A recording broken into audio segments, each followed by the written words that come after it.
Good morning, everybody. Sorry, this video is on Tuesday, not Monday. I got stuck in traffic, and so therefore my day started later, and it sort of kept on running. Last week on Tuesday, I addressed the Age Concern meeting in Hamilton, which was great. It was a good interactive meeting. And just to be clear, basically, I go along to these meetings. I am going along. I'm doing as many Grey Power, Age Concern, Rotary, Lions, etc. meetings as I can to ensure that as many members of the New Zealand public understand what are the circumstances at the moment, what is the situation at the moment with regard to aged residential care. And I do that because there's still confusion about what is aged care.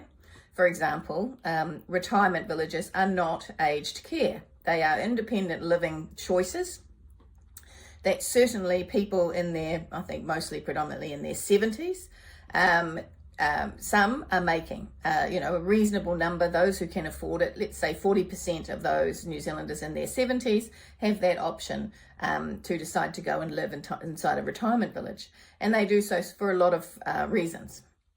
But it's not aged care. They're not in care. Nobody's caring for them. They are looking after themselves predominantly. Or there might be a few inside those villages that have a couple of in-home services provided to them so that they can remain independent living. So again, having to explain that retirement villages are not aged care, although some retirement villages do have care facilities as part of what is their footprint in a particular area. So aged residential care is where a person has been assessed as needing a higher level of care. In many cases, it's hospital level these days or secure dementia level, which requires 24/7 care provision by trained experts, health practitioners. So, just still running around the country, making sure that people understand what residential care is. And the other really interesting point that is consistent is individuals, groups of people that I speak to, they all start to drift back in the conversation to what if we had technology in the home? What if there was more of this in the home, etc., etc. Now, all of that is fantastic. And all of us want to stay at home for as long as possible. Of course we do. Nobody goes into residential care by choice. I've said it before. But 25 to 28% of us over the age of 85 is going to need residential care support. We will be bedridden. We will need secure dementia services. Even if this is for moments in time to give our families some respite, because providing 24/7 care to a loved one who needs secure care, so must be watched, must be have somebody with them all the time, is very, very, very tiring and intensive.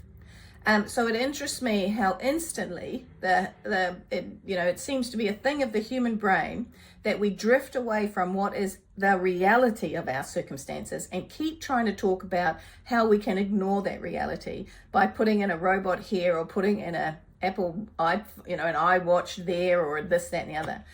Those are all great. I hope they all work, but there is always going to be a chunk of us that need residential care. The other thing, of course, that's happened in the last 7 days that's very interesting is the government has announced $12 billion for defence over the next 4 years. Now, look, they've got a great minister.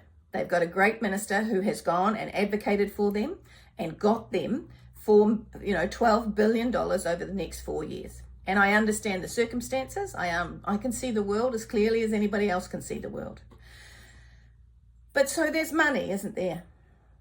So obviously, the myth that is being put out that there is no money whatsoever for anything, and so we've had to cut and we can't provide, when Minister Costello comes to see the board of the Aged Care Association and they say to her, you have report after report after report that says that this area is underfunded, that the demand is going to way outstrip what is the provision, that New Zealanders will need this service, 25 to 28% of them will need this service in their lifetime and heading towards their death.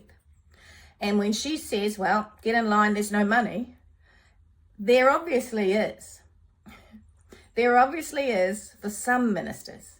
There obviously is if the argument and the advocacy is right. So I think the other thing that's very interesting is that ministers should not wade into operational matters. That was always my understanding. And to me, the language that a agency uses, whether that be te reo or whether that be any other language, is an operational matter. Ministers should not be getting that far down and dirty inside the business of a ministry or an agency. However, we have a minister that has told one of their agencies that this is the language you will use to describe individuals in a particular way. Now, I'm not making a comment on whether that's appropriate or inappropriate. What I am saying, though, is that we've asked the same minister to go in and advocate for us, or at least ask, why is it that we haven't got a figure? That Te Whatu Ora showed up at a meeting yesterday and we still don't know what our people are going to be paid to provide the services the government wants them to deliver from the 1st of July. So how can they set their budgets? How can they actually run and appropriately run business if they don't know what the government is going to pay them and the government already knows how much money they have got to play with? You should be able to do better business than this with government. That would be what I would say. Kia ora.